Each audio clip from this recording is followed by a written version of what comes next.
चिराग पासवान को पकड़कर उनकी सौतेली मां या कहिए उनकी बड़ी मां रोने लगती हैं। वो उनसे लिपट जाती हैं और लिपट कर रोते हुए अपने चिराग बाबू से सब कुछ बताती हैं, अपनी व्यथा उनके सामने रखती हैं। चिराग पासवान इसके बाद एक बड़ी बात कहते हैं। वो कहते हैं कि अब जब संपत्तियों के बंटवारे का जिक्र हो रहा है और मेरा मुंह खुलवाया जा रहा है तो पशुपति पारस जो मेरे चाचा हैं उन्होंने कितना बेनामी संपत्ति बनाया है, इन तमाम चीजों पर मैं खुलासा करूंगा।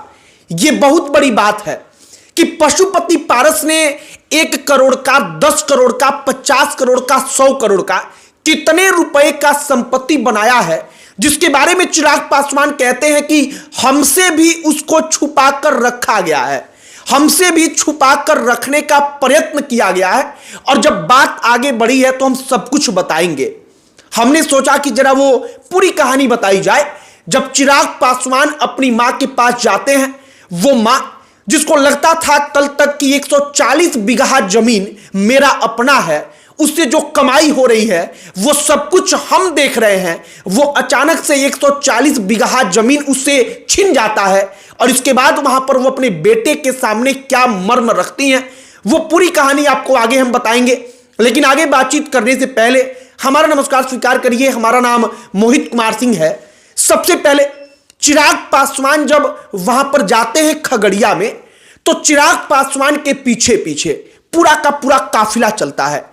पूरे के पूरे इलाके के लोग, गांव के लोग चिराग पासवान के पीछे पीछे जब वो अपनी मां के पास जाते हैं तो उनके घर के बाहर चले जाते हैं। चिराग पासवान को लेकर पूरा का पूरा माहौल बनता है और चिराग पासवान को देखकर उनकी बड़ी मां रामविलास पासवान की पहली पत्नी राजकुमारी देवी उनको गले लगाकर फूट फूट कर रोने लगती हैं। हमें नहीं लगता कि राजकुमारी देवी, जो तमाम पॉलिटिक्स हो रहा है, राजनीति हो रहा है, वो इन तमाम चीजों से वाकिफ होंगी। उनको शायद पता भी नहीं होगा कि बाहर इन तमाम चीजों को लेकर कितनी चर्चाएं हो रही हैं और इससे किसको लाभ और किसको हानि है। चिराग पासवान वहां पर जाते हैं। अब जो एक एक पॉइंट जो वहां पर बात होता है हम जरा वो बताते हैं।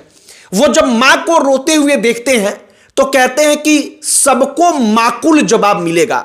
इसका मतलब कि जवाब दिया जाएगा, किसी को छोड़ा नहीं जाएगा और सबको वही जवाब दिया जाएगा जिस प्रकार का जवाब वो डिजर्व करता है, कि उसको उस प्रकार का जवाब दिया जाए।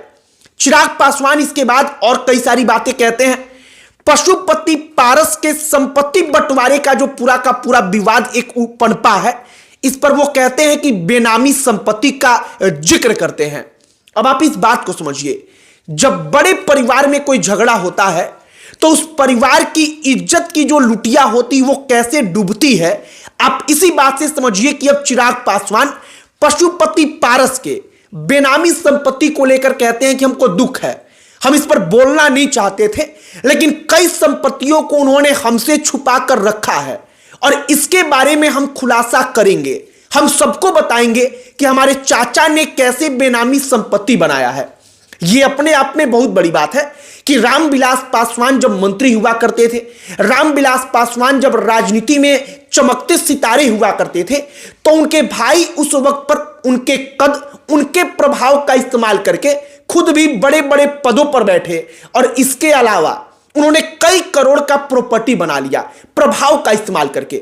चिराग पासवान कहते हैं कि उन तमाम चीजों के बारे में खुलासा करेंगे और शायद हमें लगता है कि जो 140 बीघा जमीन हिंदुस्तान अपनी रिपोर्ट में कहता है, हिंदुस्तान अखबार, इस 140 बीघा जमीन के बारे में भी कोई जानता नहीं था, किसी के पास कोई जानकारी नहीं थी। लेकिन जब विवाद पनपा तो 140 बीघा जमीन जो इतना बड़ा है कि उसके बारे में आप केवल कल्पना करिए, तो अगर बहुत बड़ा किसी का परिवार है फिर भी अगर उसके 2-3 हिस्से कर दिया जाए फिर भी उसका रुतबा गांव में जमींदारों वाला होगा, कुछ ऐसा रुतबा रहता है।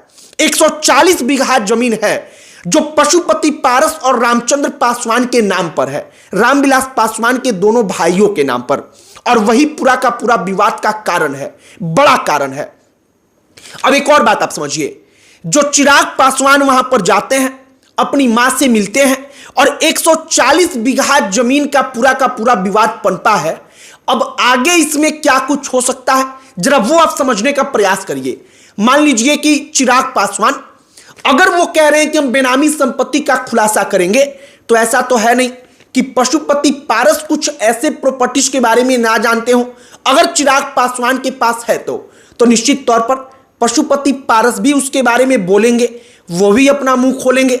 और यही हमने कहा कि जब बड़े परिवार में कुछ ऐसा होता है तो इज्जत की लुटिया डूबती है। जो रामविलास पासवान का बनाया हुआ इज्जत था, अब चूंकि बात प्रॉपर्टी पर आ गई तो एक दूसरे पर आरोप लग रहा है कि बेनामी संपत्ति है। 140 बीघा जमीन सबके सामने आ गया और इन तमाम चीजों को लेकर के अब सवाल उठने लगा है। अब सबसे अंत में जो चिराग पासवान का दिल्ली में प्रॉपर्टी है, जो उनके पास है, पटना में है, उनके पास है, पशुपति पारस उसको लेकर कह रहे हैं कि उन तमाम चीजों का भी बंटवारा होगा। अब जैसे मसलन आपको हम एक दो उदाहरण देते हैं।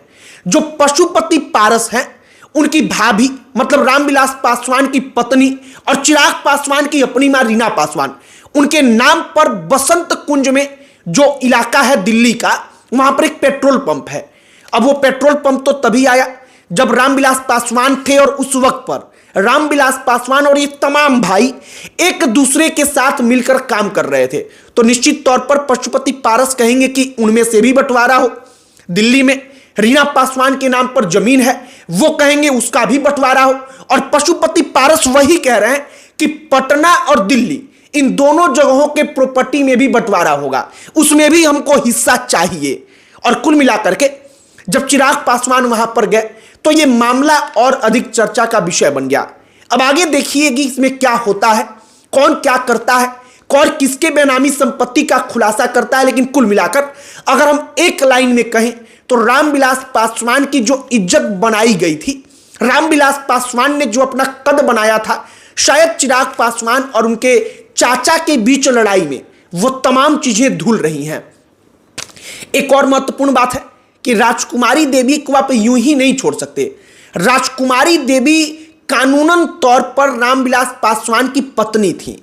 उनको कानूनन अधिकार है कि वो रामविलास पासवान की प्रॉपर्टी की हिस्सेदार हैं।